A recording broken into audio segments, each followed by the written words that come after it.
Well, on a sensational 10-event program at Club Menangle on Saturday evening, I'm going to kick off the specials in race 2 with number 3, Rock and Marty.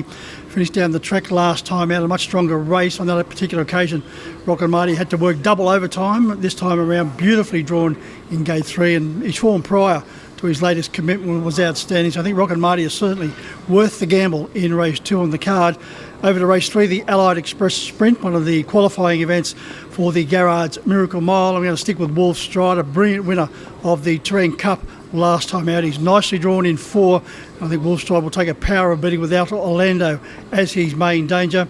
Over to one of the feature events, the Ladyship, the Group 1, race 6 on the card, and here I'm going to stick with Stylish Memphis. Her run in the Chariots of Fire was simply brilliant. She powered to the line over the concluding stages and running 4th behind Expensive Ego, back to her own sex, and I think Stylish Memphis, who was racing in outstanding form, will have the last say. There is a ton of power drawn inside. I think Jack Trader can just sit back, wait till have the final say in the Ladyship. I think Stylish Memphis will be powering home over the top of her rivals.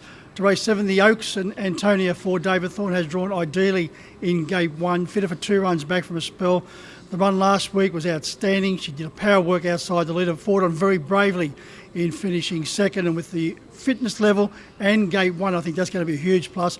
And as David Thorne mentioned to us a couple of weeks ago, she is showing more gate speed these days, so I think Antonia will give the locals plenty to cheer about in the Oaks. Race 10 on the card is the third heat of the New South Wales Derby. I think the Bathurst Gold Crowd winner looks ideally placed. I think if there is a weaker of the 3 heats, he does strike it. He's drawn beautifully, fitter for 2 runs back from a spell.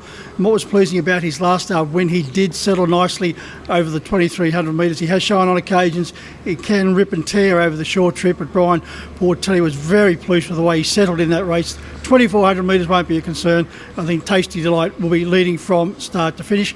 In the other sprint, well, King of Swing certainly has a mortgage on that particular event. So a very strong program. 2 sprints heading into the Miracle Mile next week.